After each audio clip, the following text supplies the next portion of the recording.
Bienvenue à ce grand rendez-vous d'opportunités. Mesdames et messieurs, nous sommes très heureux de vous recevoir sur cette plateforme à ce webinaire.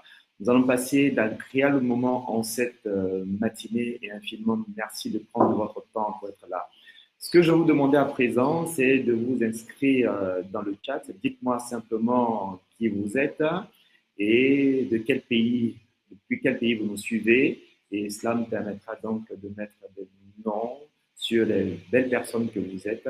Pour ma part, je suis Vincent Goran et j'aurai donc pour gageur d'assurer la modération de ce webinaire. Allez, dites-moi qui vous êtes et de quel pays vous nous suivez. J'attends donc vos commentaires dans le chat.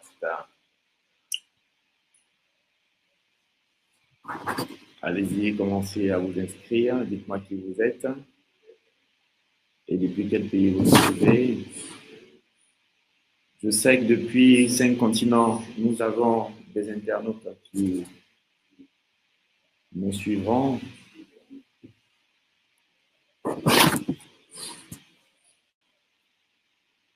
J'attends vos commentaires dans le chat, si vous êtes bien connectés. Nous allons commencer à proprement parler dans une poignée de minutes, mais permettez-moi de faire connaissance avec vous. Allez-y, dites-moi dans le commentaire qui vous êtes et de quel pays vous nous suivez. Nous parlerons durant cette matinée d'un sujet fort important, fort à propos, le privilège d'être africain. Nous serons nourris, mais avant cela, faisons connaissance.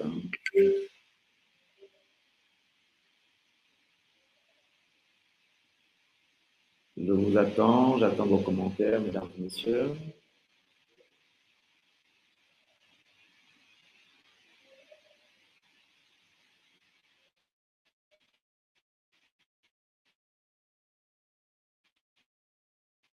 Le privilège d'être africain.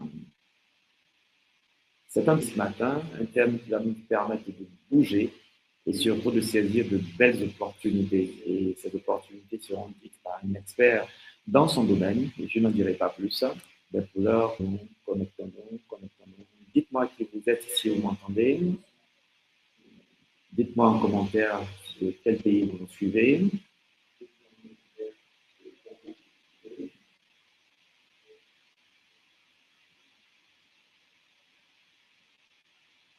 Très bien.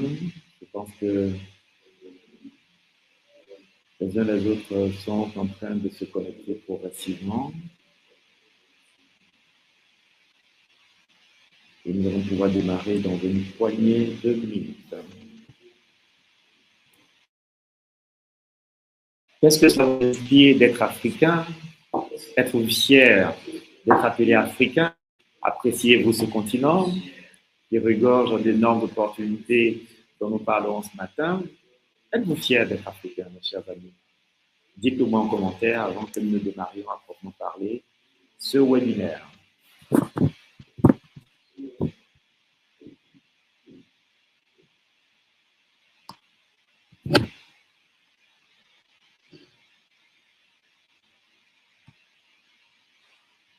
J'imagine que par ce samedi matin, les uns et les autres se connectent progressivement.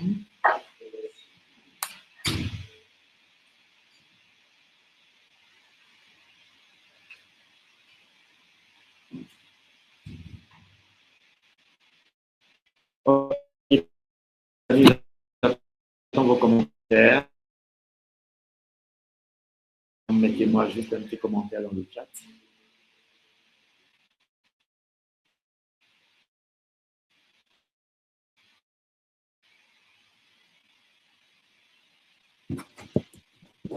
D'entrée de jeu, je tiens à saluer tous les pays qui nous suivent et qui sont connectés depuis les internautes de la Côte d'Ivoire. Salut.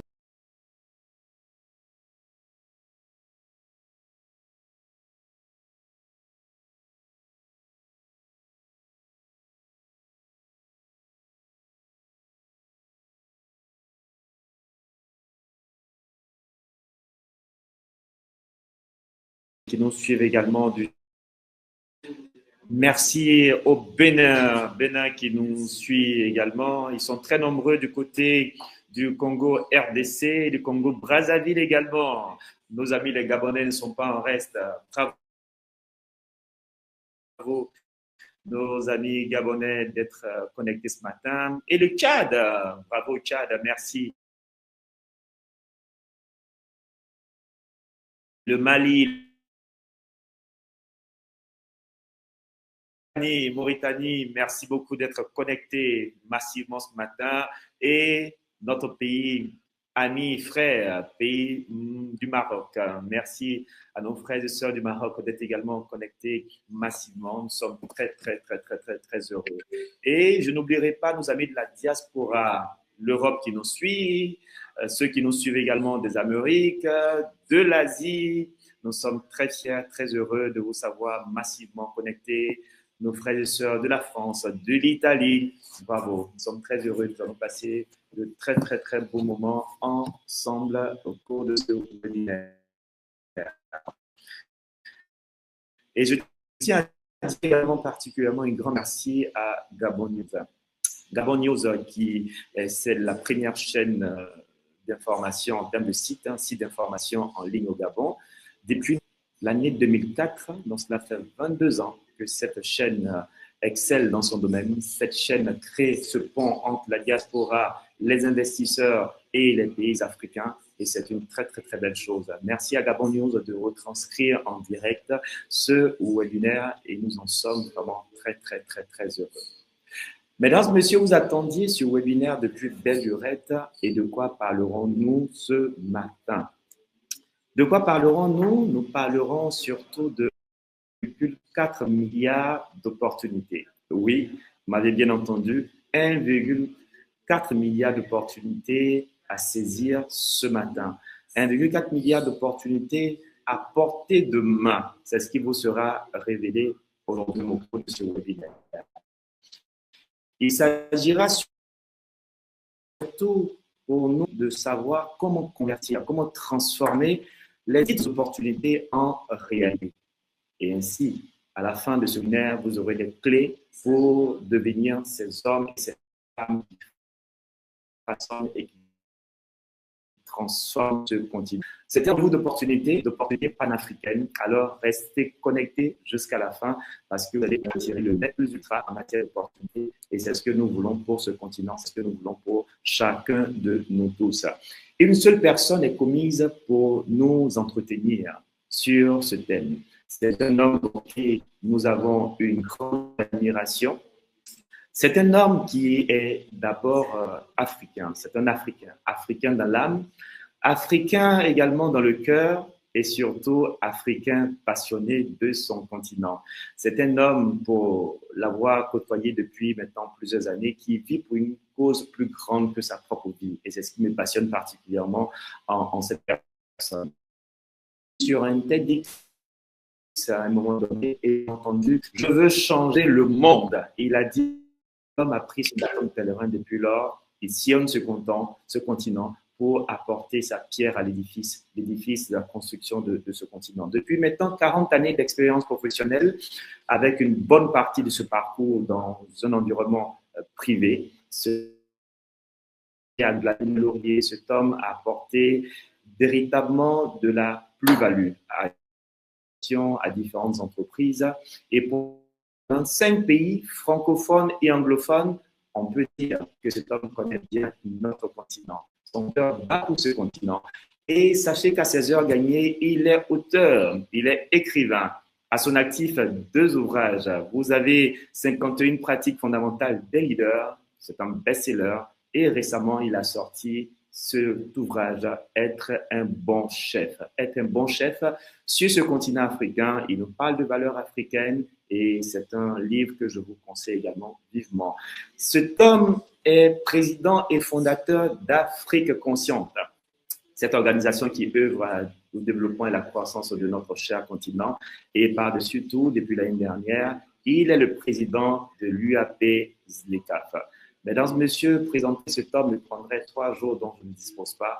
Je vous prie de recevoir simplement avec vos émoticônes notre ami, notre leader charismatique, Monsieur Gilles Attali. Il va maintenant prendre la parole. Mesdames et messieurs, vos émoticônes pour lui dire bravo, pour lui dire que vous êtes content d'être avec lui.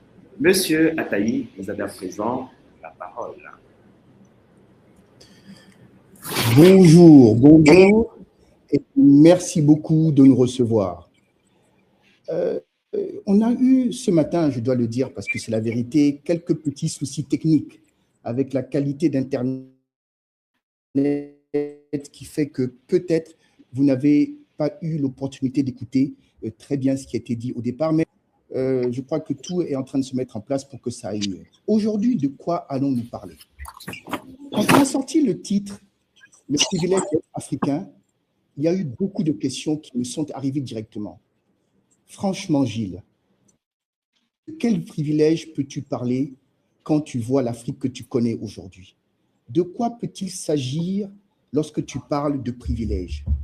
Eh bien, pour commencer tout de suite, je vais répondre à cette question et puis je vais commencer la présentation telle qu'elle a été prévue. Le premier privilège, et je vais en montrer 4, c'est la vitalité démographique. L'Afrique, c'est un continent d'1,4 milliard d'Africains. C'est un marché considérable et quand on regarde la taille et la puissance de cette démographie comparée à l'Europe, par exemple, et aux USA, il s'agit là d'un potentiel extraordinaire. On va voir tout à l'heure ce qu'on peut faire de cette vitalité démographique. Donc ça, c'est le premier avantage, le premier privilège qu'il y a d'être africain, c'est de faire partie de ce groupe de 1,4 milliard d'habitants et on estime que nous serons 2,5 milliards en l'an 2050, donc un Terrien sur 4 sera africain.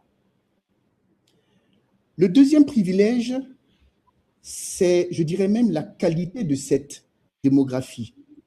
L'Afrique est le continent de la jeunesse.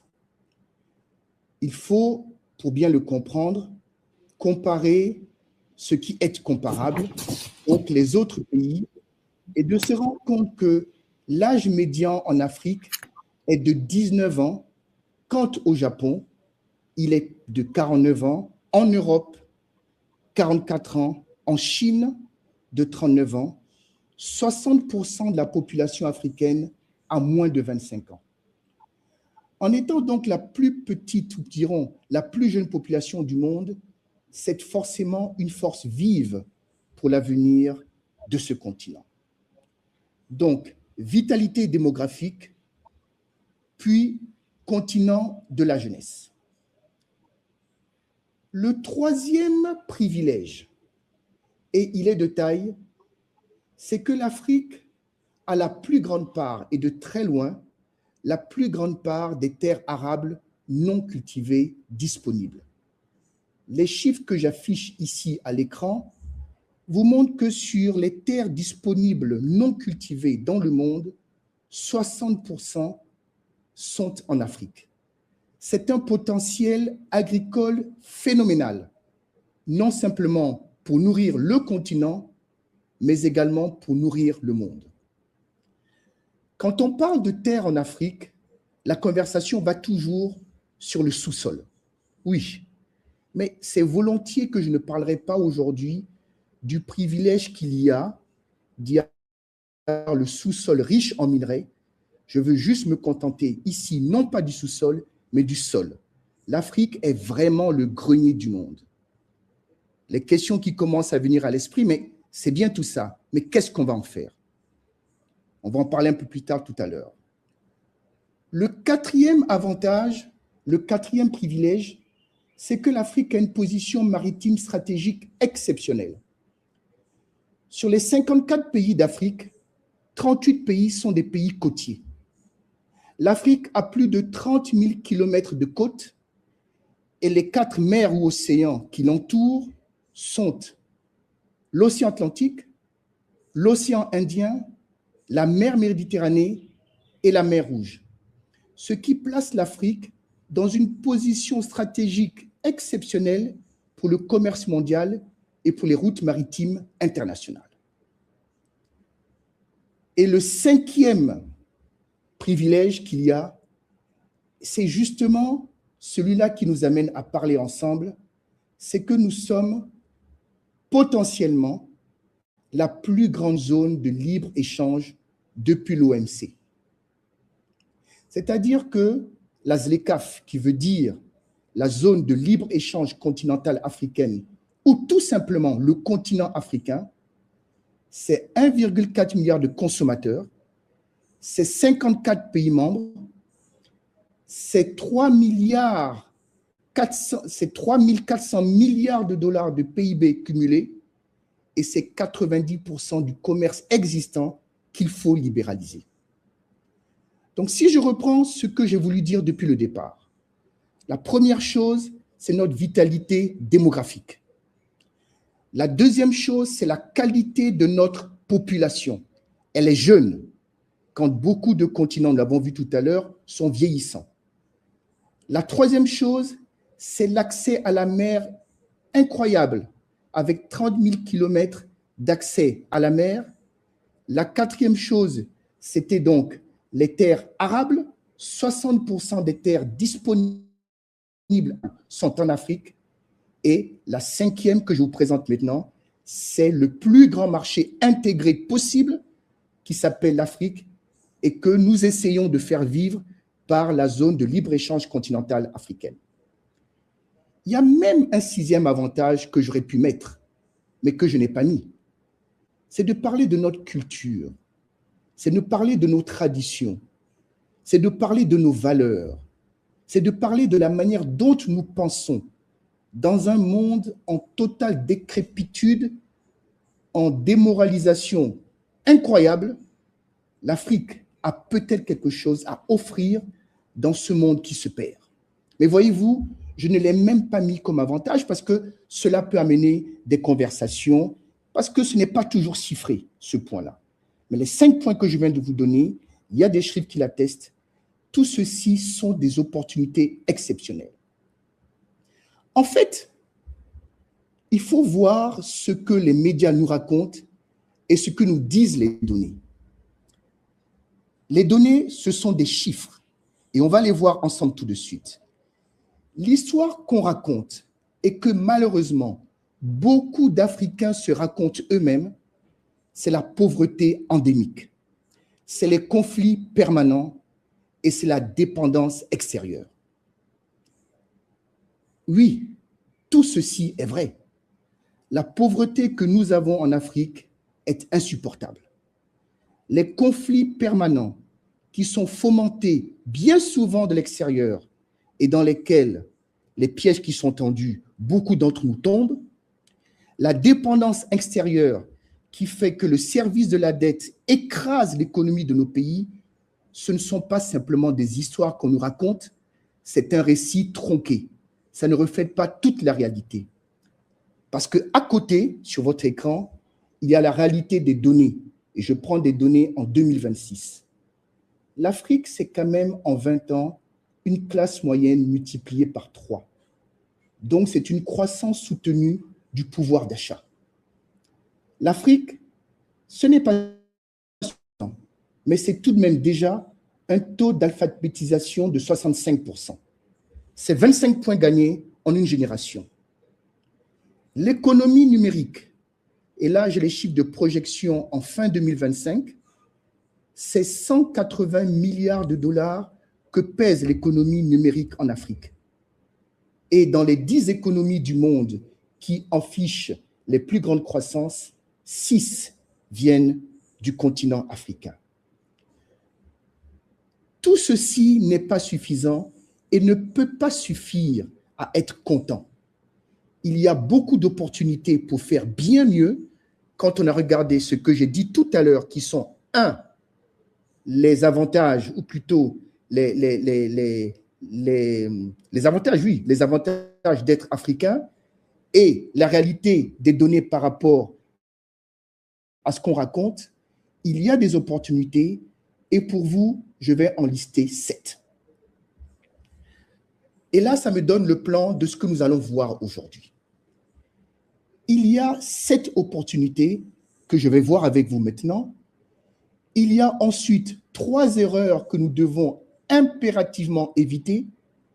Et puis, je vous présenterai donc l'UAP ZLECAf en 4 pas, après avoir installé ce que sont les opportunités et les erreurs à éviter. Quel est le rôle qu'est amené à jouer l'UAP ZLECAf? Et je le ferai en 4 étapes. Commençons bien, si vous le voulez, avec ce que sont les 7 opportunités dont je vous parle. La première opportunité, l'opportunité numéro 1, c'est que la zone de libre-échange, le continent en lui-même, peut être l'opportunité d'accéder pour tout opérateur économique, et nous avons fait des travaux qui nous permettent d'afficher un accès à, pour tous, au moins un marché 3 fois plus grand. Les données sont là. Le marché continental unique, s'il se réalise, c'est 1,4 milliard de consommateurs. Si nous arrivons, et on va en parler, à la suppression progressive des barrières tarifaires, jusqu'à 30 à 40%, l'opportunité d'accès à un marché 3 fois plus grand, elle existe. Si nous arrivons, et c'est un grand travail à faire, de procédures harmonisées et simplifiées, où on pourrait ramener, dans certains cas, 15 documents en un seul, il est possible d'accéder à un marché 3 fois plus grand. Et ce qu'on va voir tout à l'heure, c'est que le premier réflexe pour tout Africain, et notamment pour ceux qui nous écoutent, qui sont des PME, qui sont des industriels, ou qui sont même des personnes seules qui travaillent, et même nos commerçants qui travaillent dans nos marchés, c'est que la première opportunité, c'est de ne plus penser local, mais de commencer à penser continental. Un exemple concret, c'est de prendre l'exemple d'une PME textile au Nigeria.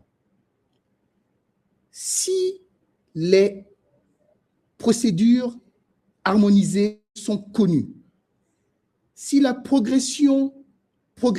suppression progressive des barrières tarifaires qui a commencé arrive aux 30 à 40% tels qu'ils sont prévus par les textes, cette PME textile nigériane que nous avons identifiée est capable de réduire ses coûts d'exportation jusqu'à 35%, est capable, d'après nos projections, de multiplier par 2 juste en 18 mois son chiffre d'affaires. Ici, il faut penser continental dès le premier jour au lieu que de penser local.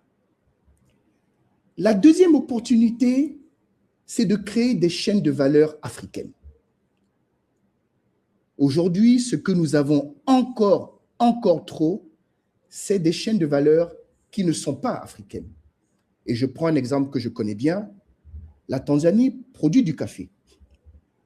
Aujourd'hui, le café brut est exporté en Europe pour la torréfaction et il revient comme produit fini à Nairobi, puis après exporté dans tous les autres pays. C'est absurde. C'est absurde. La ZLECAf propose, mais on n'y est pas encore, qu'une fois que le produit sorti des champs est là, il puisse avoir création de valeur africaine en passant par la torréfaction au Kenya, l'emballage en Éthiopie, ce sont des exemples, et puis la distribution sur toute l'Afrique. Ça, c'est la chaîne logique.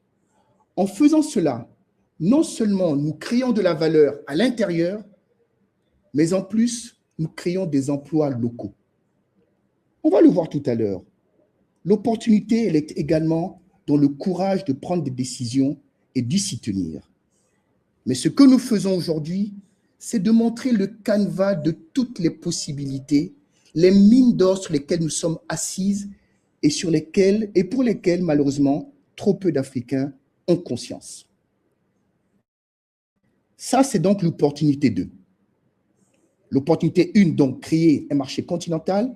L'opportunité 2, créer des chaînes de valeur africaines. L'opportunité 3, eh bien, c'est de favoriser la mobilité professionnelle. Nous avons des Africains développés, éduqués, instruits, exposés. Je prendrai juste les professions libérales. L'Afrique a des ingénieurs, des avocats, des médecins, des consultants. Pas assez, mais on en a. Le problème aujourd'hui, c'est que beaucoup trop de diplômes ne sont pas reconnus entre pays africains. Les barrières administratives sont nombreuses et donc la mobilité professionnelle, elle est entravée. La solution que propose la ZLECAf, et le travail a commencé mais ne va pas assez vite, c'est la reconnaissance mutuelle des qualifications. C'est la libre circulation des professionnels et c'est surtout l'harmonisation des standards. Quand on parle de standards, vous avez, et je ne suis pas ingénieur, mais je suis capable de comprendre au moins cela, vous avez plusieurs systèmes. Le système métrique, c'est celui que je connais, mais il y a d'autres systèmes qui fait que on ne peut pas travailler ensemble tant qu'on n'a pas harmonisé nos standards. Certains parlent de pouces, de pieds, foot, pieds, d'autres parlent de mètres, de centimètres. On ne se comprend pas. Les espacements dans les rails ne sont pas les mêmes, les standards ne sont pas les mêmes. Il n'y a pas un effort conscient dès le départ à travailler, à baisser les barrières administratives et à harmoniser les standards. Les bénéfices immédiats en favorisant la mobilité professionnelle seraient pourquoi pas que nous retrouvions dans un pays beaucoup de professionnels d'autres pays pour enrichir, pour amener la conversation. Si nous pouvions travailler librement dans la majorité des 54 pays que représente l'Afrique, avec des qualifications reconnues, ce continent serait différent. Ceci est donc l'opportunité numéro 3, favoriser la mobilité continentale. L'opportunité numéro 4, ce serait de donner accès au financement panafricain. Aujourd'hui, les capitaux sont cloisonnés. Le fait que nous n'ayons pas de monnaie unique ou même de monnaie par zone est un frein. Lorsque le Nigeria, par exemple, et j'ai choisi 3 pays anglophones ici, avec 3 monnaies différentes, lorsque le Nigeria doit commercer avec le Kenya, il ne peut aujourd'hui emprunter, en principe, qu'au Nigeria. Certains entrepreneurs sont capables de casser ces cloisons, mais les efforts sont longs, les barrières sont hautes. Quand je vois 3 grands géants comme le Nigeria, le Kenya et l'Afrique du Sud, lorsque je vois tout l'argent qui est bloqué dans les silos nationaux, c'est insupportable. Pourquoi est-ce qu'une think tank sénégalaise ne pourrait pas lever des fonds au Nigeria, en Afrique du Sud, au Kenya, et grâce au réseau UAP ZLECAf dont on parlera tout à l'heure et au mécanisme de la ZLECAf, il serait possible de faire tomber toutes ces barrières. Et la facilitation des flux de capitaux permettrait forcément des flux transfrontaliers, la création d'emplois, la création de richesses, et on a parlé tout à l'heure, la création de valeur de pays à pays, au lieu que de passer par la conversion en dollars, puis après, je ne sais pas, en euros, revenir dans une autre monnaie avant de venir dans une monnaie locale. Tous les capitaux cloisonnés sont une barrière au développement de ce continent. Donc, l'opportunité numéro 4, c'est l'accès aux financements continentaux. La 5e opportunité, je l'aime beaucoup. Elle me parle profondément. L'Afrique a, dans différents secteurs, des champions. Je m'en suis choisi 5 pour cette présentation, juste pour refléter l'exemple que je veux dire. L'innovation par collaboration continentale est une opportunité phénoménale. Le Nigeria est un champion en termes de fintech, en termes d'innovation financière. Mais combien de pays africains bénéficient de l'avancée nigériane dans ce domaine? Le Kenya est champion du monde en ce qu'il s'agit de mobile money. Le mobile money que nous connaissons sur ce continent et même en dehors de ce continent est né au Kenya. Les paiements digitaux, les premiers ont été initiés au Kenya. Qu'est-ce que nous faisons, nous, Africains, de cette plateforme exceptionnelle et de ce savoir que les Kenyans utilisent depuis longtemps? Même si, je le reconnais, nous avons dans nos pays beaucoup de mobile money, c'est peut-être l'exemple où on commence à voir quelque chose qui bouge. L'Afrique du Sud est championne continentale sur les énergies renouvelables, qui sont des sources de travail, des sources de valeur et même des sources de réduction de coûts de production. Les énergies renouvelables sont propres, mais elles permettent également de réduire les coûts de production afin de sortir des produits plus compétitifs. Je ne suis pas sûr que beaucoup de pays s'intéressent à la capacité que l'Afrique du Sud a aujourd'hui de générer plus d'énergie renouvelable.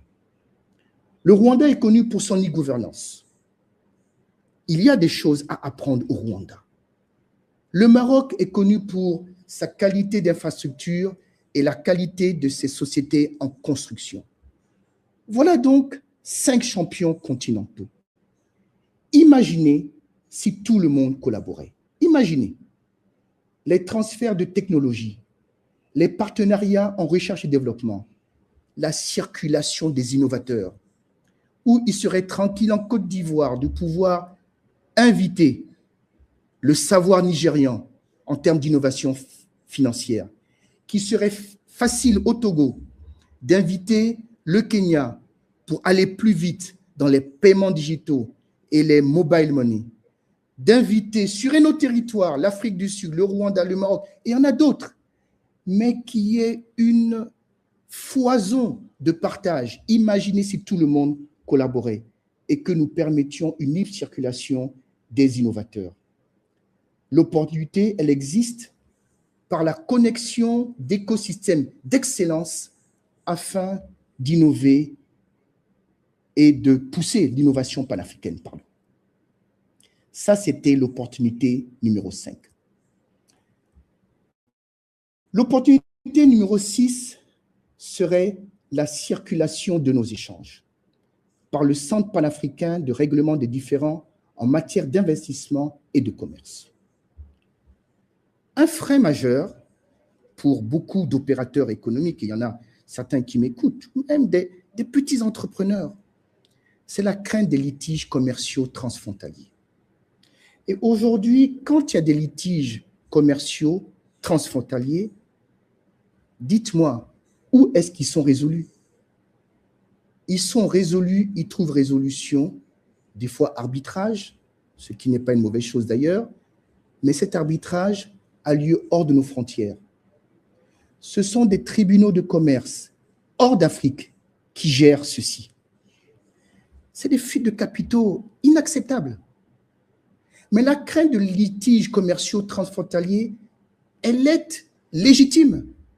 Les questions que se posent les entrepreneurs, si mon partenaire ne paye pas, comment je fais pour récupérer mon argent, moi qui suis dans un autre pays?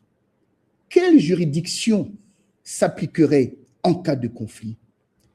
Ce sont des questions légitimes pour qui a travaillé, qui a créé de la valeur et qui veut vendre.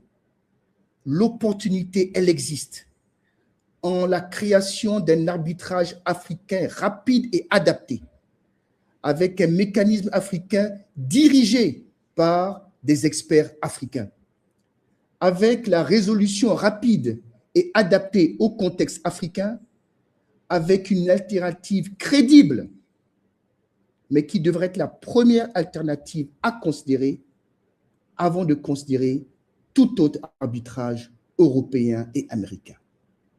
La grande idée ici, c'est de créer les conditions pour commercer avec confiance en sécurisant nos transactions transfrontalières grâce à ce centre africain, panafricain de règlement de différends en matière d'investissement et de commerce. C'est une opportunité immense. Quand je parle de l'opportunité 1, 2, 3, 4, 5 et 7 sixième, elle m'amène directement à la 7e opportunité qui, justement, est l'Union africaine professionnelle de la zone de libre-échange continentale africaine. Tout ce que je vous ai dit jusque-là, il faut bien le comprendre, c'est ce que la ZLECAf fait ou essaie de faire. La ZLECAf, le secrétariat de la ZLECAf et l'autorité qu'elle a, lui vient de l'Union africaine. Juste pour comprendre, l'Union africaine a une vision qu'on appelle la vision 2063, 2063. Et dans cette vision qui est excellente, mais qui tarde à se manifester, il y a la création de cette zone de libre-échange continentale africaine.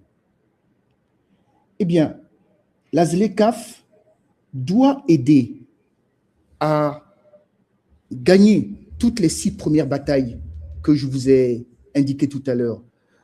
Pensée continentale au lieu que de pensée locale, faire baisser les barrières, favoriser l'arrivée de tribunaux de commerce et de justice sur les investissements qui soient des solutions africaines avant de considérer des solutions extra-africaines. La favorisation des compétences transfrontalières, le fait d'utiliser nos champions continentaux et de favoriser l'ébullition intelligente entre tous les Africains. C'est ça l'agenda de la ZLECAf, entre autres. Ce que nous retenons pour l'essentiel, généralement, c'est la circulation des biens et des services. C'est vrai, mais il y a plus. L'UAP ZLECAf, et je la présenterai tout à l'heure, veut essayer de favoriser la circulation entre les besoins des professionnels africains, donc les entrepreneurs, les cas d'entreprise, les experts, les consultants, les innovateurs, la diaspora, afin que, utilisant ce que les institutions continentales comme l'Union africaine, le secrétariat de la ZLECAf, la Banque africaine de développement, la Banque ouest africaine de développement, eh bien, que l'UAP ZLECAf soit un pont stratégique, parce que sur le terrain, afin d'amener la réalité aux institutions continentales et toute l'administration qu'elles représentent. Le rôle serait donc d'influencer les politiques qui nous affectent, nous, aussi bien que nos communautés. Et je voudrais qu'on fasse une petite pause ici, à ce moment de notre conversation. Je voudrais vous demander d'imaginer juste un petit moment, là, devant votre écran. Imaginez si tous les États collaboraient, si toutes les dispositions prévues par les textes de la ZLECAf se réalisaient, si de sa place de s'approprier une partie de l'agenda 2063 de l'Union africaine. Je le dis respectueusement. L'Union africaine et la ZLECAf sont des sujets trop sérieux pour être laissés dans la seule main de ceux qui y travaillent. Ça fait partie des choses qui doivent nous intéresser. Parce que quand j'imagine ce que la collaboration effective de tous les États, l'application réelle des dispositions prévues, une masse critique d'Africains qui décident de s'approprier une partie de l'agenda 2063, alors je vois devant moi la puissance phénoménale du plus grand marché commun en Afrique. Mes chers amis, en face de moi, pendant que je vous parle, c'est ce sur quoi nous sommes assis. C'est ce que nous regardons tous les jours. C'est ce qui est l'objet de nos soucis.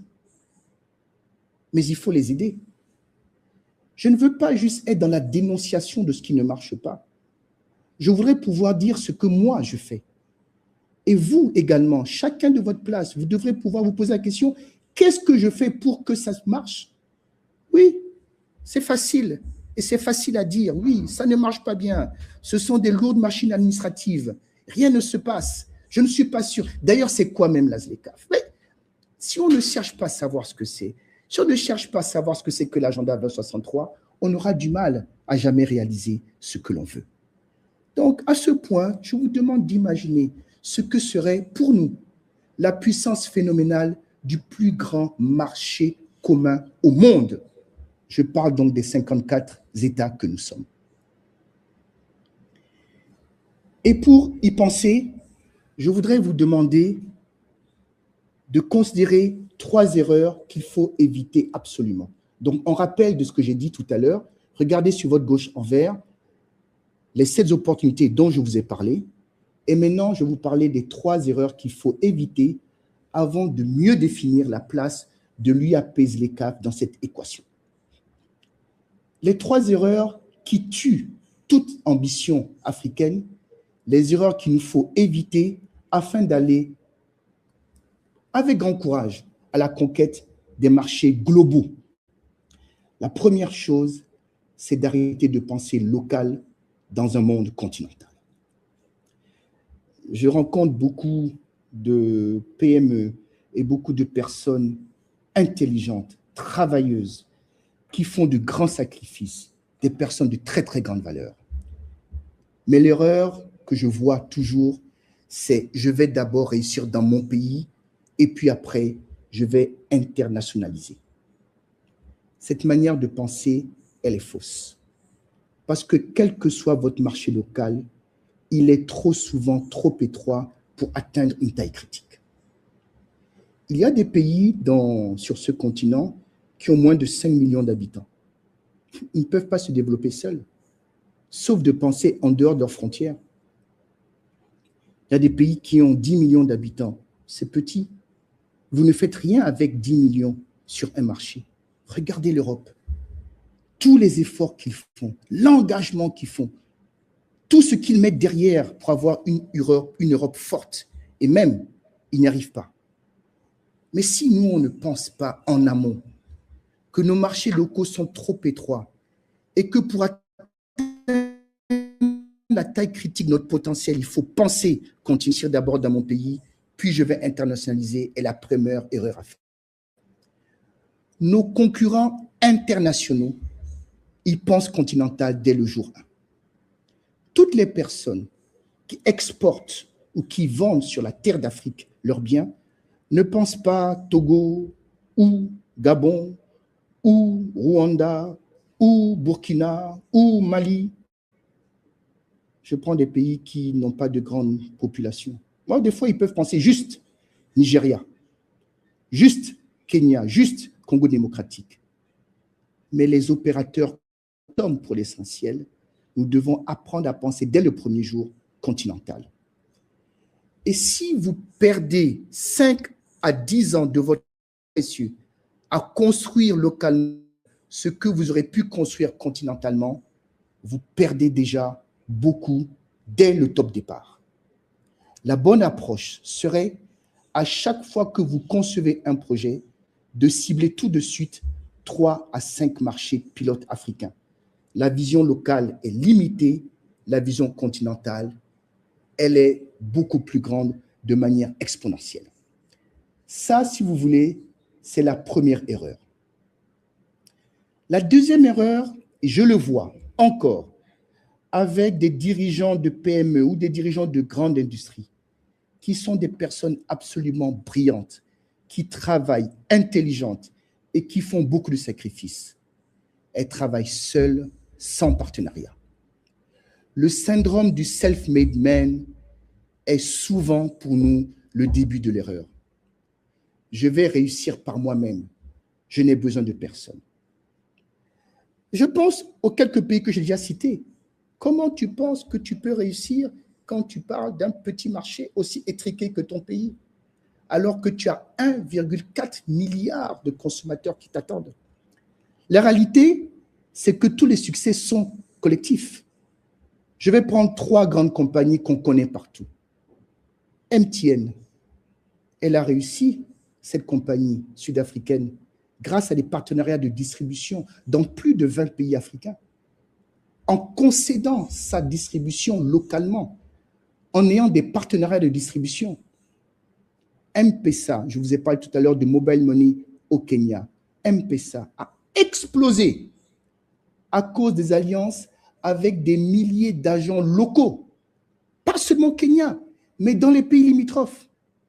Jumia, s'est développé grâce à des partenariats logistiques dans chaque marché. L'isolement, c'est le début de la mort.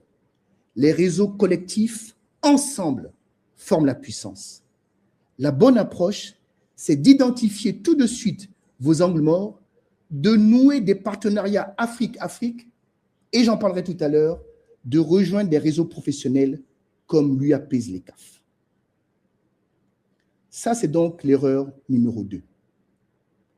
L'erreur numéro 3, et c'est même peut-être par ça que j'aurais dû commencer, c'est de rester ignorant des mécanismes pratiques de la ZLECAf.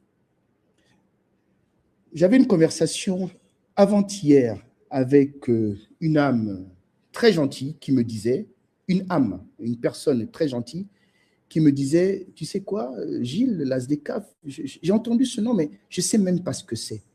Et c'est une personne qui est entrepreneur et qui a le potentiel de vendre des marchandises de qualité qu'elle produit ici en Côte d'Ivoire, où je réside actuellement, et le sortir loin d'ici, mais elle ne connaît pas, cette personne, les mécanismes de la ZLECAf. 95% des opérateurs économiques, et c'est la vérité, ne savent pas où et comment activer la ZLECAf.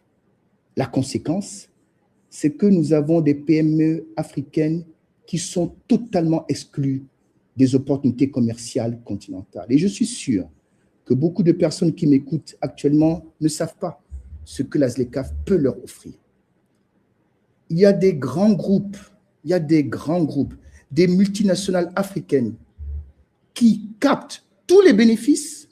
Quand je dis multinationales africaines, multinationales qui ont des sièges en Afrique, qui captent tous les bénéfices.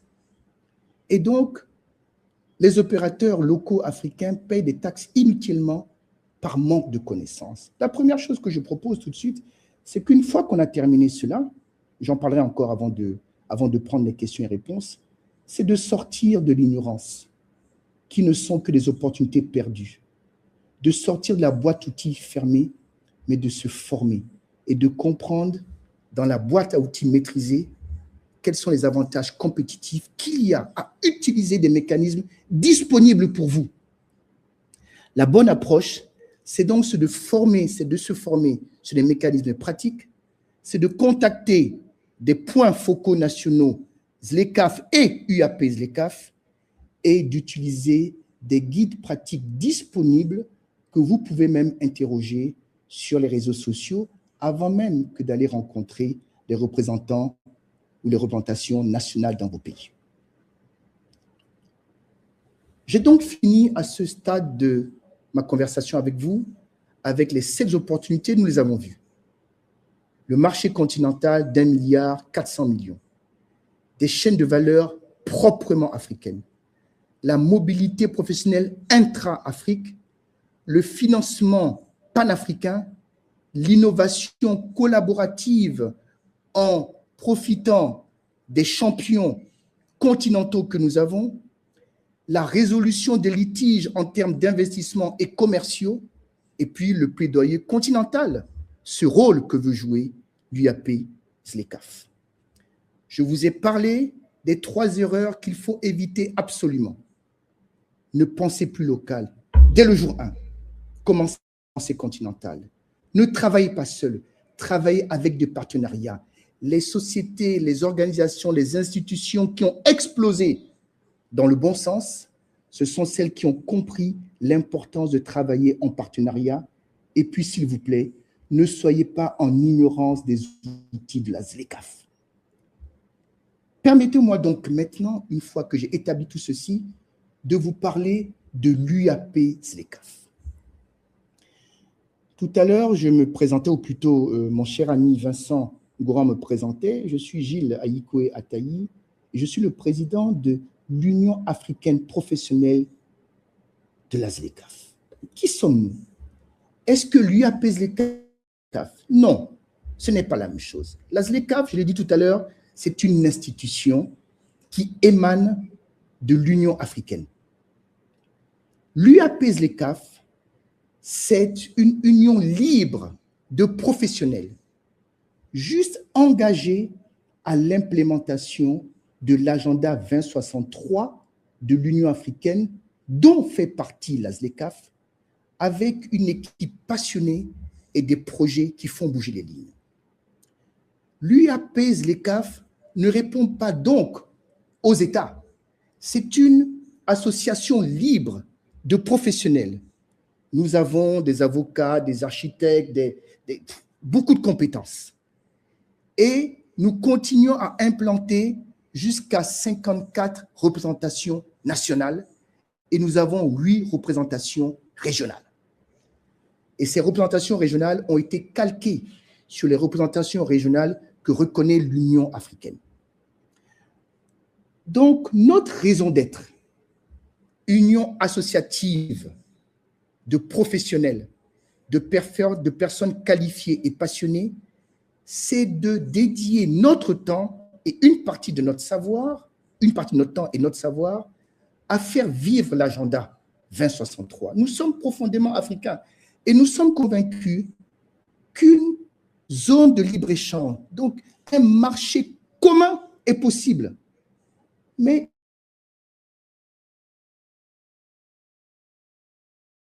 par les chefs de l'État.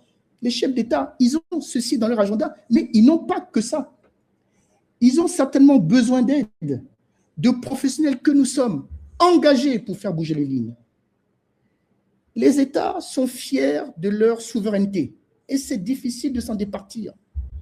Pour parler de choses que nous voyons tous les jours, regardez comment en Europe, à chaque fois, ils doivent se disputer parce que certains veulent garder la souveraineté nationale. Et je comprends. D'autres réalisent que le marché commun, c'est... Eh bien, on n'est même pas encore arrivé à ces discussions chez nous. Les pays, 54 petits pays, sont contents de leur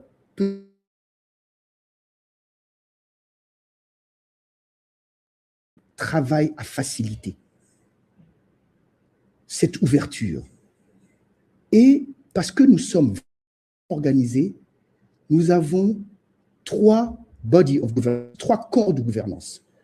Le premier corps de gouvernance, c'est l'Assemblée générale.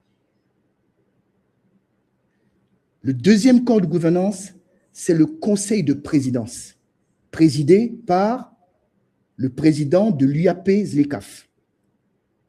Le troisième corps de gouvernance, c'est le secrétariat permanent, dirigé par le secrétaire permanent. Dans les entreprises, on dirait le directeur général pour secrétaire permanent. Le président du conseil, ce serait donc le président du conseil d'administration. Et puis l'Assemblée générale, c'est le même. Donc, nous avons une vraie gouvernance. Nous continuons à installer les 54 représentations nationales et nous avons déjà les 8 représentations régionales. Mais nous continuons à apprendre. Nous ne sommes pas arrivés là où nous devrions arriver, mais nous sommes en marche. Et même si c'est imparfait, nous continuons. Et même s'il y a des erreurs, nous continuons. Parce que c'est en apprenant, c'est en avançant que nous apprenons tous ensemble. Donc, nous sommes des professionnels engagés librement, mais engagés, mobilisés pour la réalisation de l'agenda 2063 et l'agenda de la ZLECAf. La vision que nous portons à l'UAP ZLECAf, l'Afrique que nous voulons, est une aspiration légitime pour tous les Africains. Et je vais ici juste passer rapidement sur les 4 cibles que nous avons. Nous avons les États, nous avons les entrepreneurs, nous avons les familles et nous avons les individus. Au niveau des États, favoriser les politiques harmonisées, les institutions efficaces, favoriser la paix et la sécurité collective, parler d'une voix unie et plus forte. Pour les entrepreneurs, j'en ai beaucoup parlé, un marché continental accessible, un financement facilité, la promotion de l'innovation, la mobilité professionnelle. Pour les familles, qu'ils aient à disposition des produits diversifiés et abordables, une meilleure qualité de vie, une protection sociale portable et un accès aux services sociaux. Et pour les individus, il y a une circulation libre, transfrontalière. Je n'ai pas le nom parce que je ne connais pas trop, mais récemment, il y avait un influenceur américain qui a visité je ne sais combien de dizaines de pays africains. Et M. Dangote, que tout le monde connaît, expliquait que lui, pour faire le périple ou le voyage que cet Américain a fait, il aurait fallu je ne sais combien de visas pour se déplacer. C'est insupportable. À un moment, ça devient même stupide. Il faut une libre circulation transfrontalière. Il faut une identité africaine renforcée. Et il faut travailler, bien sûr, à la sécurité mais aussi à la solidarité avec des échanges culturels enrichis. Imaginez une seconde que ce marché commun existe, la vie serait différente pour beaucoup d'entre nous. Et des exemples concrets d'intégration réussie seraient des chaînes de valeur. Je vous ai parlé tout à l'heure du café tanzanien, transformé au Kenya, mis en packaging, je ne sais pas, en Éthiopie. Et là, je ne parle juste que d'Afrique de l'Est. Mais on pourrait penser à des coopérations harmonisées en énergie et en sécurité alimentaire. C'est possible. Voilà la vision que porte l'UAPESLECAF. Et les professionnels que nous sommes disons, il faut que nous mettions une partie de notre temps, une partie de notre savoir au service de l'Afrique que nous voulons. Et donc, nous avons des objectifs stratégiques. Je ne vais pas rentrer donc dans tous les détails. La mobilisation collective en ce qui concerne l'engagement et la gouvernance. La composante stratégique chez nous, c'est bien sûr l'agenda 2063 et la ZLECAF. Et puis l'Afrique intégrée que nous voulons, c'est la paix et la prospérité. Une Afrique intégrée favoriserait la paix pour une transformation durable de notre cher continent africain. Je m'apprête à conclure. Vous inviter à penser à rejoindre l'UAPESLECAF. Et je vois que nous avons la bande passante qui passe et qui vous dit comment est-ce qu'il faut nous rejoindre. Et de manière simple et concrète et même mesurable, je voudrais vous proposer un chemin en 4 étapes. Si vous rejoignez l'UAPESLECAF, vous rejoignez un réseau panafricain. Vous travaillez à des formations certifiées continentales, vous faites tout ce qui est marqué ici, plaidoyer pour l'Union africaine, et vous participez à des événements et des forums panafricains. D'accord? Il y a des opportunités concrètes qui peuvent s'ouvrir à vous. Ça, c'est l'étape 1, rejoindre l'UAPESLECAF. L'étape 2, et c'est ce que je vous propose tout de suite, vous devriez faire votre propre audit ZLECAF. Si vous êtes entrepreneur, quelques questions que vous pouvez vous poser. Est-ce que mon produit et service peut être vendu dans d'autres pays africains? Quels sont les 3 marchés africains les plus pertinents pour moi? Quel partenaire il me faudrait? Si vous êtes un cadre, un expert, profession libérale, mon expertise est-elle demandée dans d'autres pays africains? Mes qualifications sont-elles reconnues? Que dois-je faire? Quelles sont les opportunités panafricaines que je devrais saisir? Posez-vous la question. Vous avez le droit, c'est votre devoir. Comme étudiant et jeune employé, quels sont les secteurs porteurs qui recrutent à l'échelle continentale, pas seulement de mon pays? Quelles sont les compétences que je dois développer pour être panafricain? Et quels sont les réseaux que je devrais intégrer? Faites votre propre audit, suivant où vous vous situez et posez-vous les bonnes questions.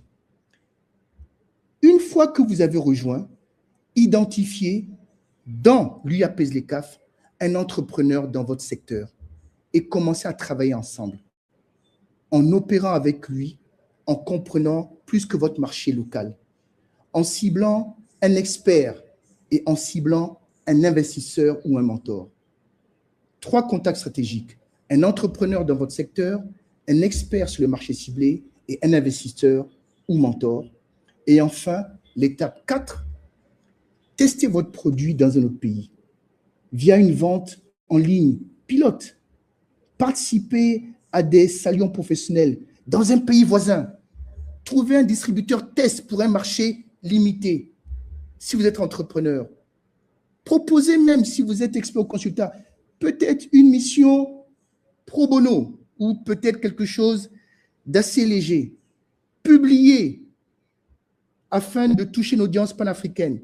Participez à des événements professionnels hors de votre pays.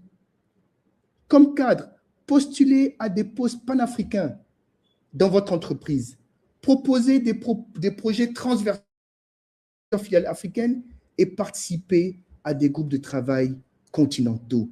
Testez, apprenez, ajustez et puis après, jaugez.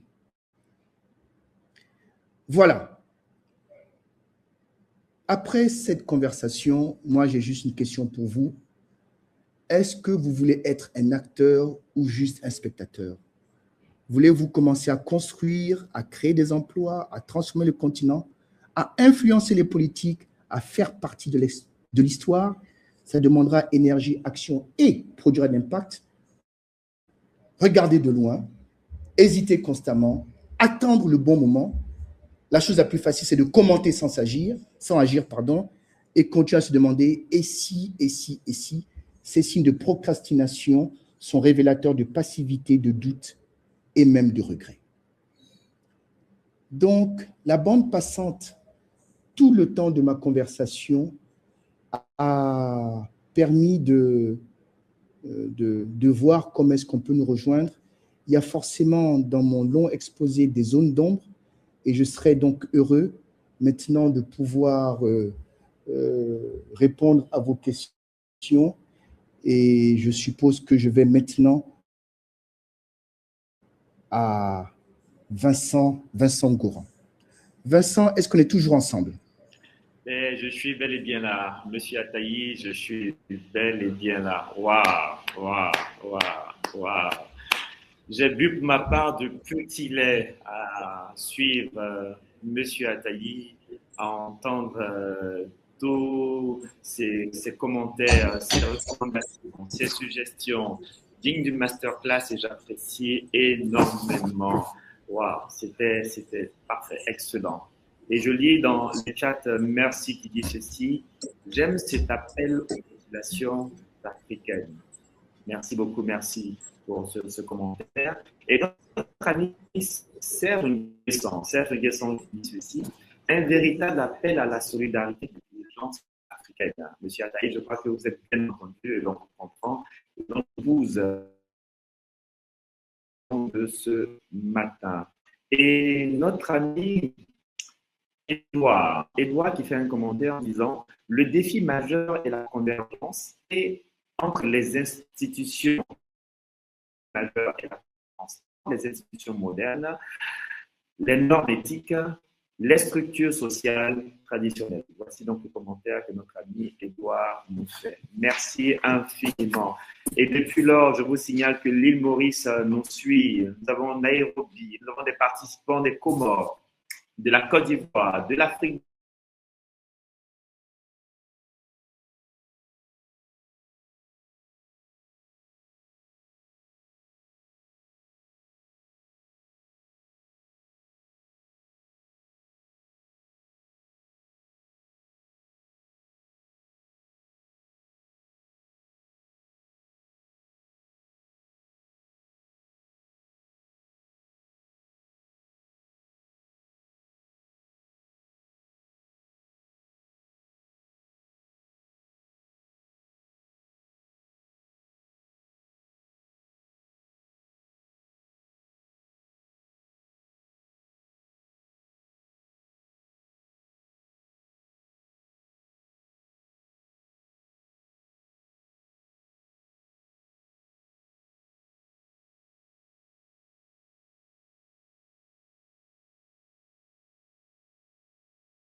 Mesdames et messieurs, quelques soucis du direct et cela nous arrive régulièrement sur le continent pour dire que c'est un défi majeur que nous avons également à régler, à résoudre.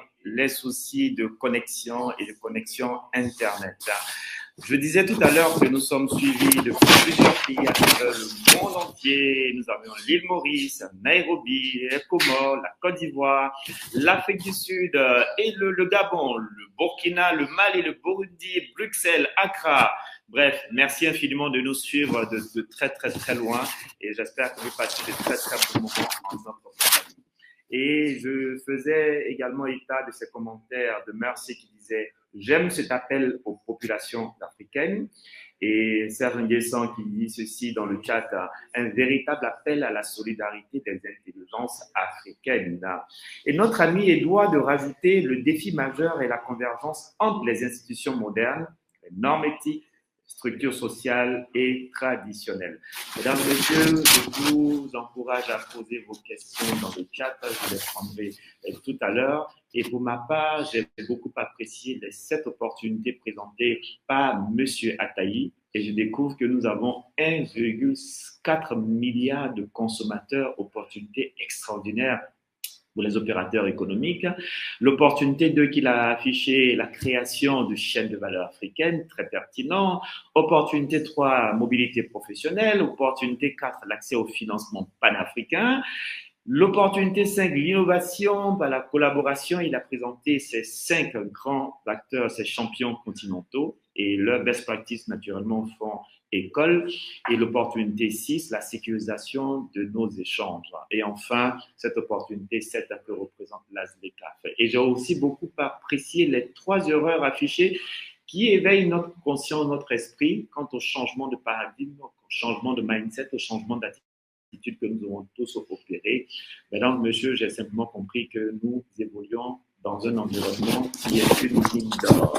Avant de prendre les questions adressées à M. Attaï de la part des internautes, M. Attaï, j'ai une question qui me vient là à l'esprit tout de suite. Est-ce que vous êtes avec moi, M. Attaï? Nous allons à présent aborder la séquence des questions-réponses. Est-ce que la technique est avec nous? Est-ce que M. Attaï peut être affiché? Je veux m'assurer qu'il est bel et bien avec nous.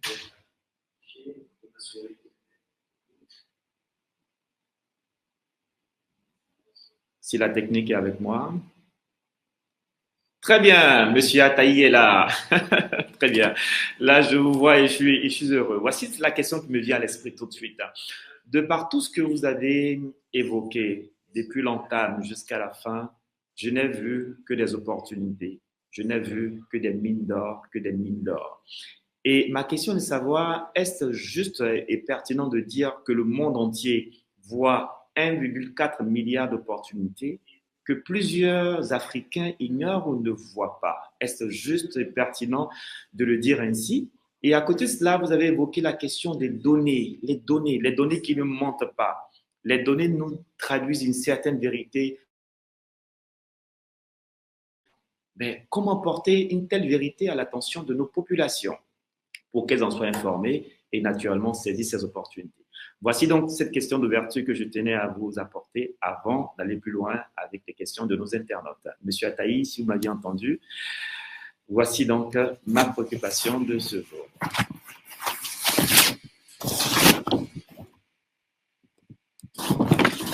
Est-ce que Monsieur Attaï m'a entendu?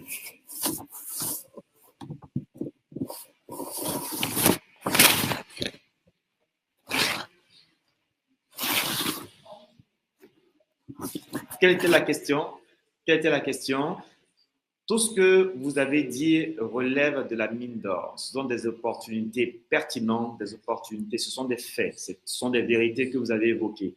Mais l'impression que cela me donne est que le monde entier connaît ces vérités, mais il n'y a que la plupart des Africains qui les ignorent. La question est de savoir comment les porter, ces informations, à leur attention en vue de créer un changement de mindset de par la connaissance qu'on leur procure. Vous m'avez saisi? Très bien.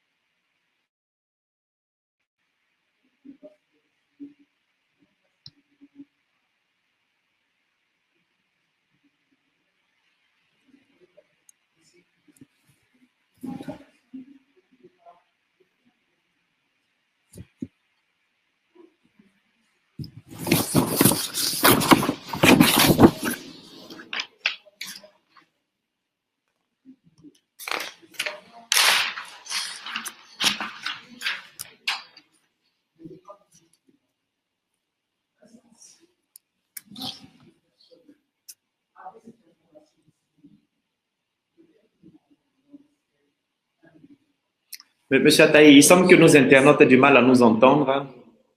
Il semble que nos internautes aient du mal à nous entendre. Plusieurs écrivent pas de son, ils n'entendent plus rien. Est-ce que la technique peut nous aider? Parce qu'ils n'entendent plus. Est-ce que là, ils m'entendent? Là, moi, j'entends. Écrivez-nous dans le chat, s'il vous plaît, si vous nous entendez. Là, moi, j'ai commencé à entendre à nouveau. Est-ce que vous nous entendez? Écrivez-nous dans le chat que vous nous entendez, s'il vous plaît. Est-ce que vous avez le son?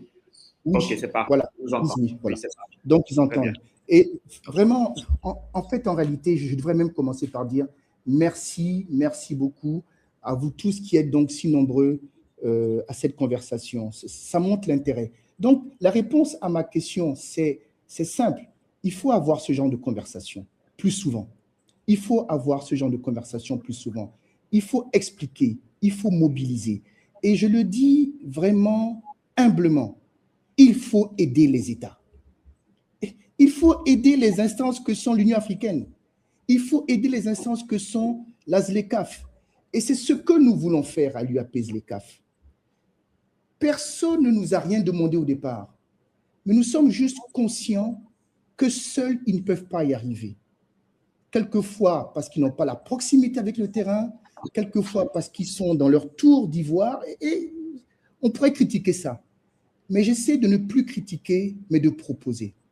Donc, il faut ce genre de conversation, il faut échanger plus souvent, il faut avoir avec ces personnes la conversation réelle et sans faux fuyant, parce que ce que nous discutons est trop important et trop sérieux pour être laissé dans la main d'un petit groupe de personnes. Voilà, donc on va continuer ce genre de choses. Et puis, je le dis, pas parce que je veux prêcher pour ma paroisse ou pour notre paroisse, mais il faut que nous ayons plus de membres à l'UAP-ZLECAf. Les choses qu'on a commencé à faire et que je vois arriver sur le terrain depuis que nous nous mettons vraiment à vouloir faire bouger les choses, j'imagine d'ici ce que nous pourrions faire si nous étions rejoints par encore plus de compétences.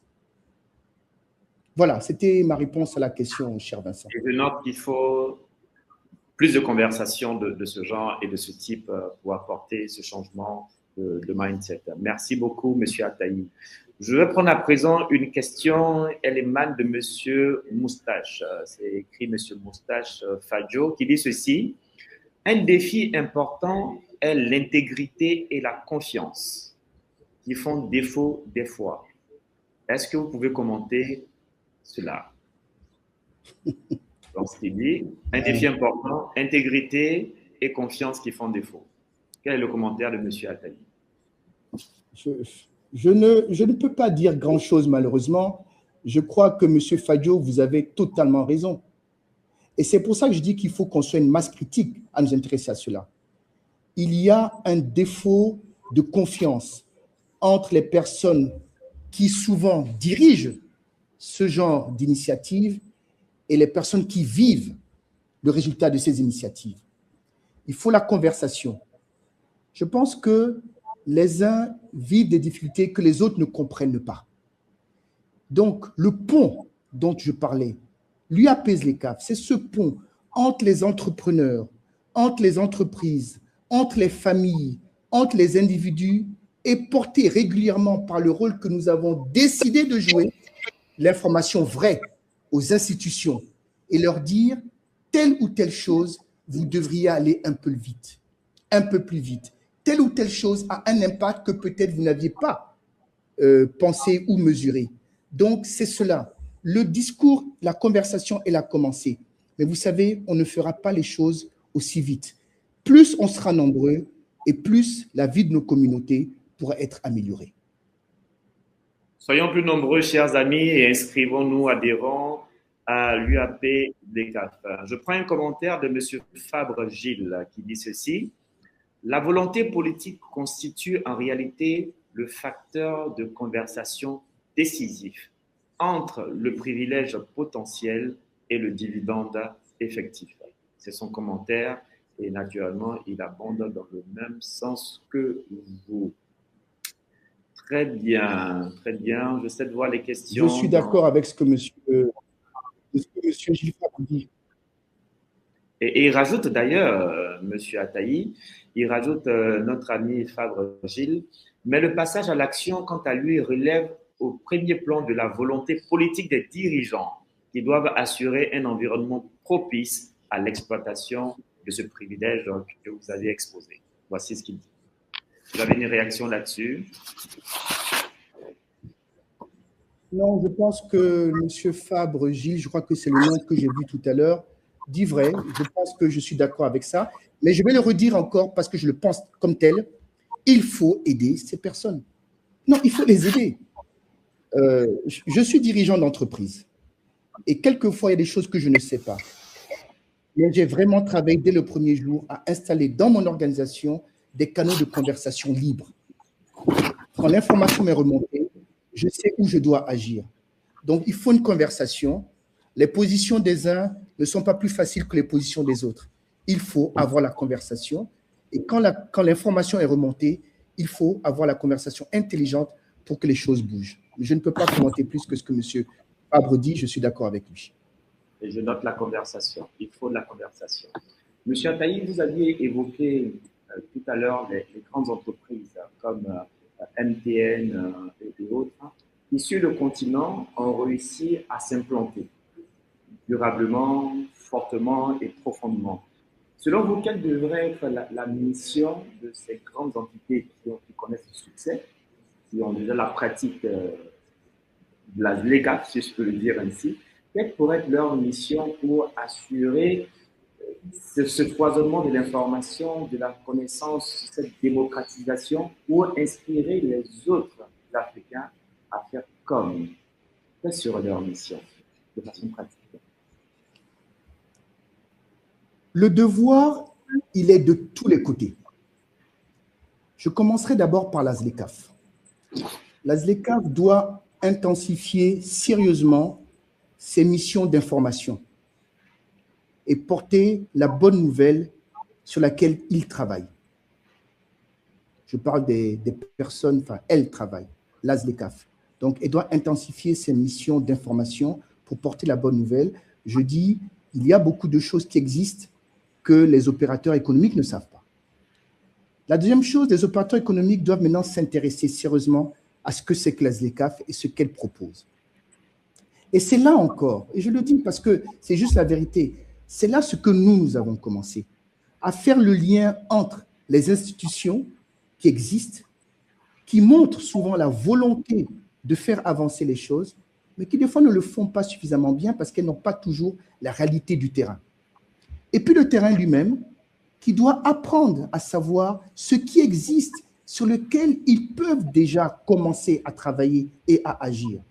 L'UAP ZLECAF, l'Union africaine professionnelle de la ZLECAF, travaille à ramener ces deux personnes ensemble afin qu'on trouve des solutions qui marchent pour tous. À la fin, on parle d'1,4 milliard d'opportunités, d'1,4 milliard de vies que l'on peut rendre meilleures.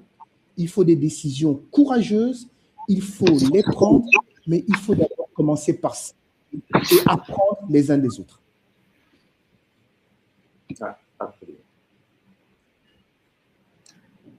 Monsieur Ataï, j'ai une question de Emmanuel Loba. Emmanuel Loba qui demande ceci: quelle analyse peut-on faire à ce jour de la mise en œuvre de l'application de l'agenda 2063 par les différents États africains?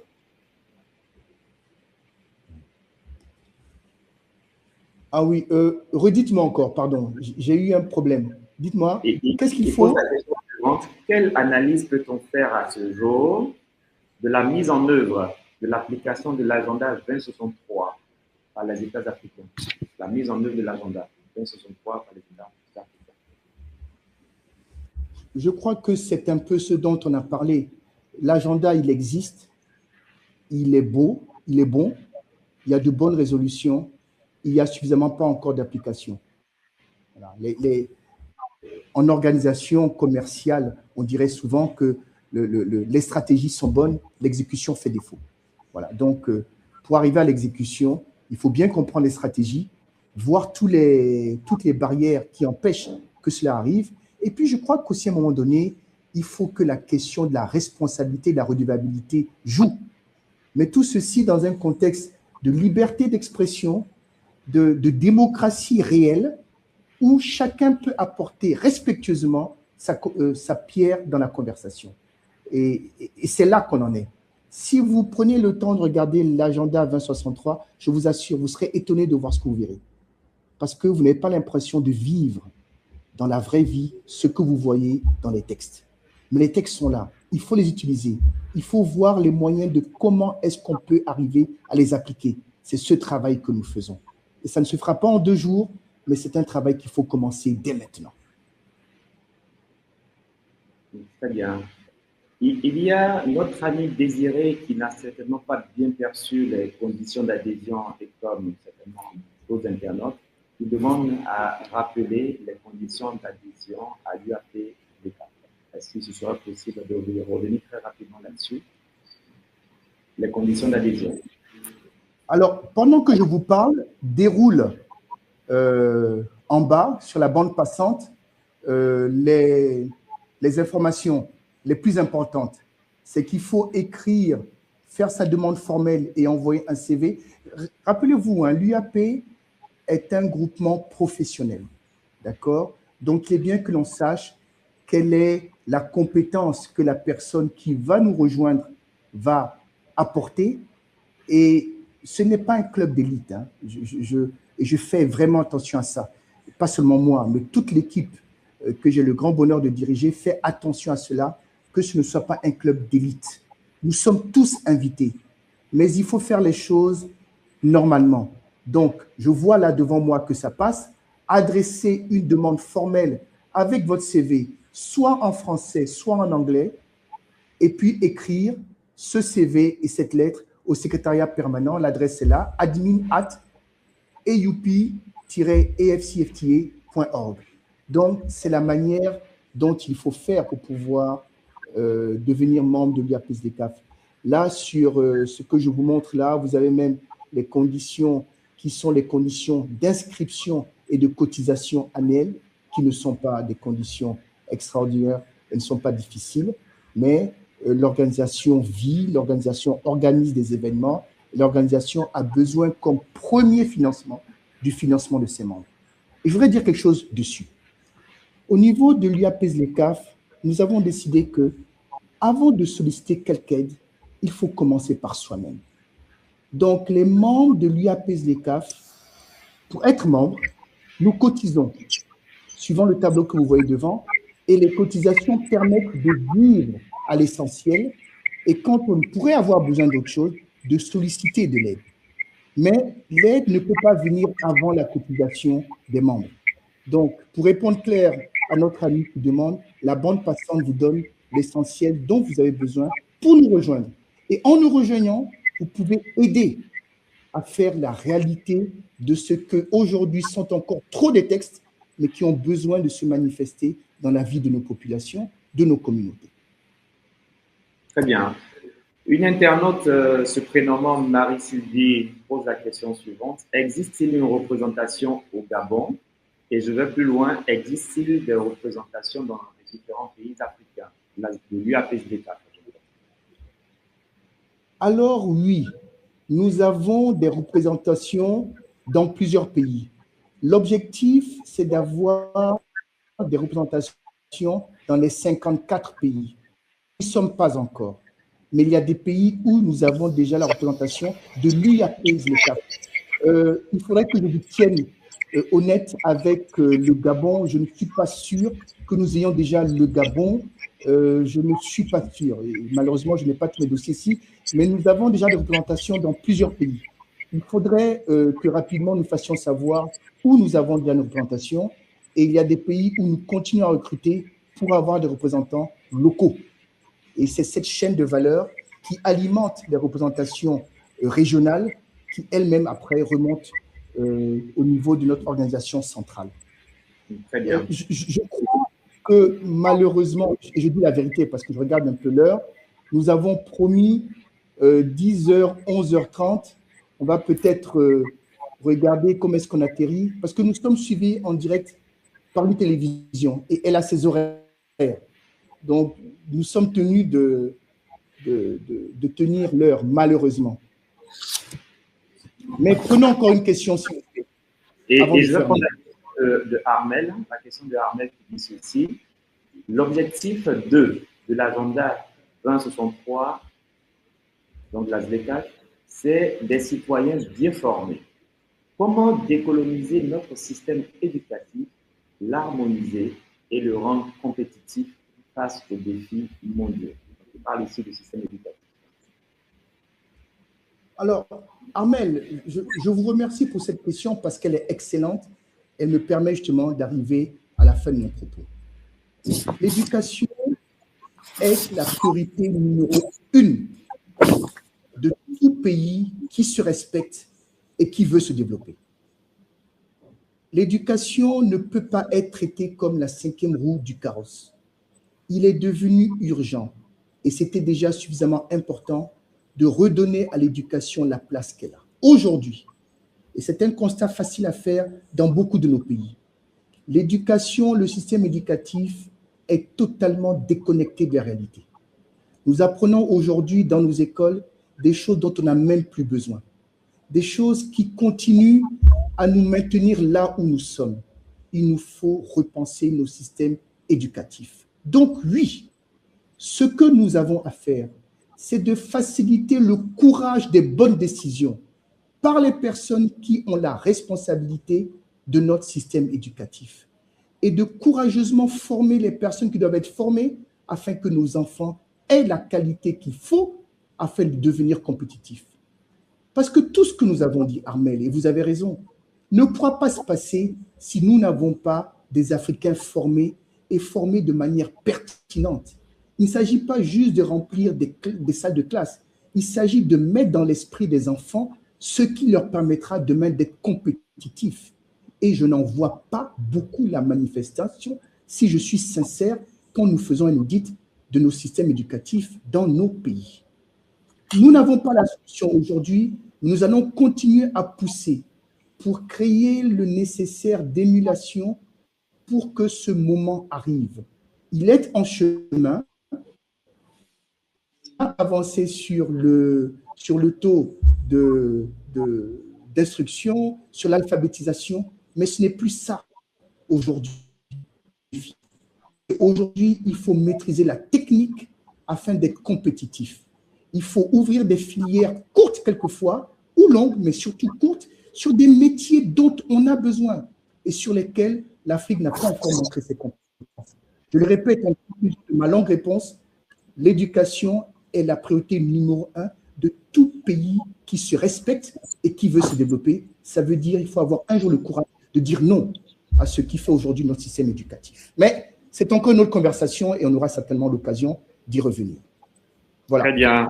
Infiniment merci, Monsieur Asahi. Et je vais vous permettre de donner votre mot de fin, votre conclusion. Et dans la conclusion, vous nous direz certainement si nos amis de la diaspora peuvent également prendre part à cet ouvrage, à cet élan que l'UAP SLECAF initie en ce moment. Et certainement que nous avons un prochain rendez-vous que vous avez également annoncé. Je vous laisse donc clôturer ce moment. Monsieur Asahi. Très bien. D'abord, je voudrais dire merci à tous les internautes qui se sont inscrits et qui sont venus effectivement. Ce que nous allons faire, nous allons, puisque ça s'est enregistré sur YouTube, vous aurez accès à l'enregistrement complet pour pouvoir revenir sur certaines choses qui ont été dites et que nous avons partagées. Mais vraiment, merci. Un samedi matin d'avoir gardé un peu de temps pour cette conversation. Et j'espère, très sincèrement, mais très humblement, que nous avons touché des cœurs et que nous avons donné envie à certaines personnes de faire un peu plus. Ce sur quoi nous sommes engagés n'est pas facile. Personne ne peut dire que c'est facile, mais il faut que l'on continue. Il faut que l'on pousse chacun de sa place. En tout cas, à l'UAPESLECAF, sans complexe, nous ferons ce que nous aurons à faire, mais rejoignez-nous. Nous avons besoin de compétences, nous avons besoin de bras forts, nous avons besoin d'Africains décidés, volontaires, pour pouvoir changer ce continent. Mon dernier mot serait de dire que, tel que nous avons eu cette conversation en français aujourd'hui, dans quelques semaines, et nous nous ferons savoir par voie d'Internet et sur les réseaux, nous aurons la même conversation sur le même thème, mais cette fois-ci totalement en anglais. Pour permettre, parce que l'Afrique a plusieurs langues, au moins en domination de langues, je sais, l'anglais est la langue la plus parlée sur le continent. Il est important que nous ayons le même webinaire dans quelques semaines. Et donc, je vous donne rendez-vous dans quelques semaines pour un webinaire qui sera, lui, totalement en anglais, pour permettre aux personnes qui voulaient nous suivre aujourd'hui de pouvoir le faire. Que Dieu nous garde et à très vite. Merci beaucoup, Vincent. Je te redonne la parole. Merci beaucoup, Monsieur Ataï. Et je note pour ma part cette belle invitation lancée à tous sur tous les 5 continents. Adhérez massivement à l'UAPSLECAF. Vous avez toutes les conditions. Et la conversation, nous la continuerons sur YouTube. Donc, n'hésitez pas à envoyer des commentaires. N'hésitez pas à poser vos questions. Et Monsieur Ataï se fera donc le plaisir de continuer à y répondre. Donc, le rendez-vous est pris très bientôt pour notre deuxième édition pour ce webinaire, cette fois en anglais, il a dit. Encore une fois, désolé pour tous les problèmes techniques, indépendamment de notre volonté. Mais l'Afrique est en route et l'Afrique est en train de se bâtir, se construire et l'Afrique va y arriver grâce à vous. Pour ma part, je note 1,4 milliard d'opportunités que nous devons aller chercher. Et pour ce faire, nous devons mener et continuer la conversation. Et cela se fait ensemble. Merci encore infiniment et à très bientôt pour notre prochain webinaire. Passez un très, très, très bon week-end et que Dieu vous garde. Merci.